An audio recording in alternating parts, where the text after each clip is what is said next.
Welcome dear student to the online classes of Sardar Vallabhbhai Patel English Medium School Yawal. My name is Suvarna Patil. Today we are going to learn standard third subject GK.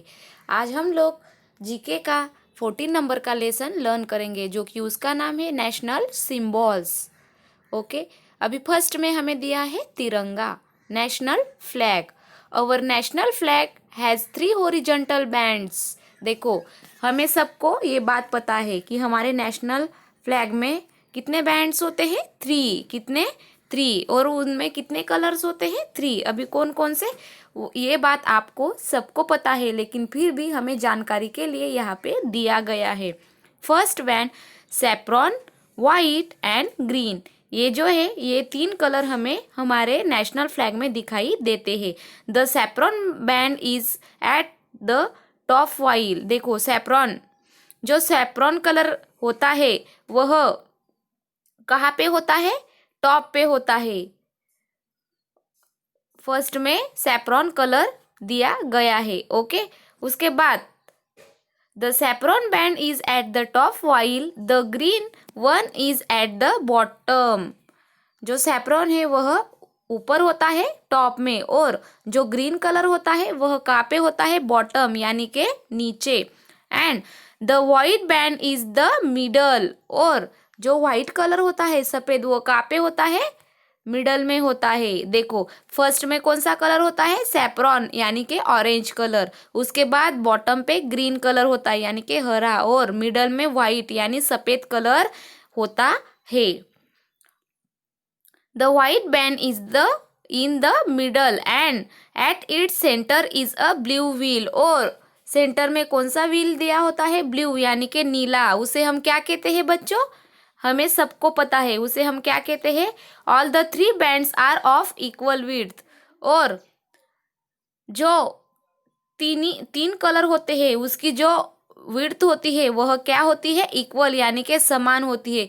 आपने कभी देखा है कि orange colour का band बड़ा है और white colour का बैंड उससे छोटा और ग्रीन वाला उससे ही छोटा है? ऐसा कभी हमने तिरंगा में देखा है क्या? नहीं, क्योंकि तिरंगा में तीनों कलर की जो विड्थ है वो कैसी है? इक्वल यानी के समान. तीनों जो भाग है वह हमें समान तरीके में दिखाई देते हैं. और the flag is rectangular in shape and its length is 1.5 times its breadth. और जो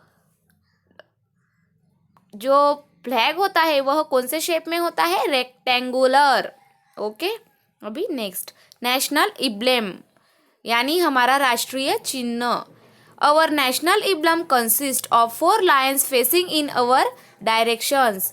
जो हमारा नेशनल इब्लम से उसमें जो लायन होता है, लायन का फेस हमें दिया जाता है. नेशनल इब्लम हम लोगों ने देखा है.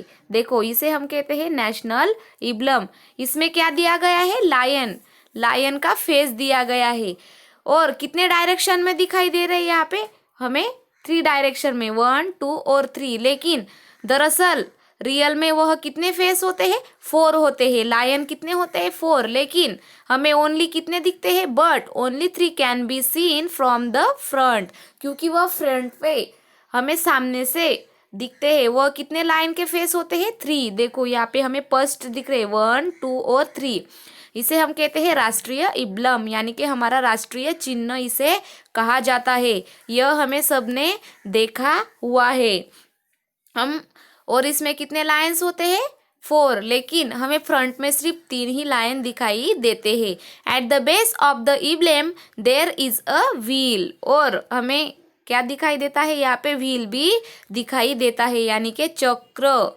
Okay, there is a horse on one side and a bullock on the other side of the wheel. और ये जो व्हील है इसके साइड में हमें एक हॉर्स का पिक्चर दिखता है और एक बुलक कार्ड का दिखता है. दोनों बीच में व्हील होता है और व्हील के आसपास में एक बुलक कार्ड और एक हॉर्स हमें दिखाई देता है. The emblem has been design after the Ashoka pillar at Sarnath.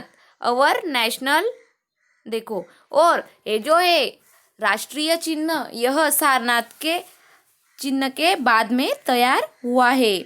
Okay, our national मोटो सत्यमेव जयते. और उस पे क्या नाम दिया गया है बच्चों? Satyamev Jayate.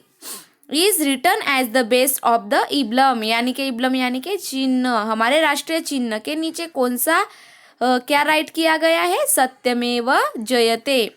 One can see the emblem on government documents, currency notes and coins. और ये जो राष्ट्रीय चिन्ह है यह हमें कहाँ पे दिखाई देता है, हमारा गवर्नमेंट यानी कि सरकारी डॉक्यूमेंट्स, जो सरकारी डॉक्यूमेंट्स होते हैं बहुत हमारे लिए इम्पोर्टेंस होते हैं, उस डॉक्यूमेंट्स में यह चिन्ह हमें दिखाई देता है। उसके बाद करेंसी और नोट्स पे भी हमें यह चिन्ह दिखाई देता है। इसे हम कहते हैं नेशनल इब्लम, यानी कि हमारा राष्ट्रीय चिन्ह।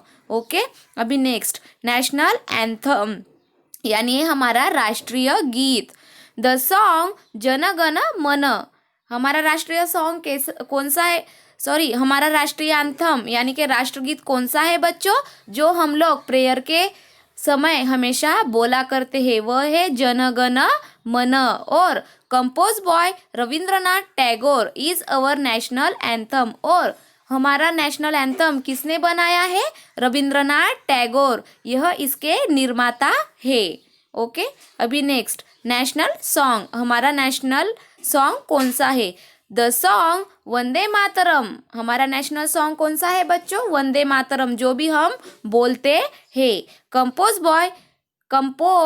बाय बंकिम चंद्र चटर्जी, किसने बनाया है यह, बंकिम चंद्र चटर्जी, इनके द्वारा यह सॉन्ग बनाया गया है। और इसे हम क्या कहते हैं बच्चों, इज अवर नेशनल सॉन्ग, इसे हम हमारा राष्ट्रीय गाना कहते हैं। हमारा राष्ट्रीय एंथम कौन सा है, जन गण मन, और इसे किसने कंपोज किया है, रविंद्रनाथ टैगोर। और उसके बाद हमारा नेशनल सॉन्ग है वंदे मातरम, और इसे किसने बनाया है, बंकिम चंद्र चटर्जी। ओके, अभी उसके बाद हमारा national calendar, calendar based on the Saka era with the Chaitra as its first month and a normal year of 365 days is our national calendar. हमारा जो नेशनल कैलेंडर से वह उसका फर्स्ट मंथ कौन सा होता है, चैत्र, और उस हर ईयर में कितने डेज होते हैं,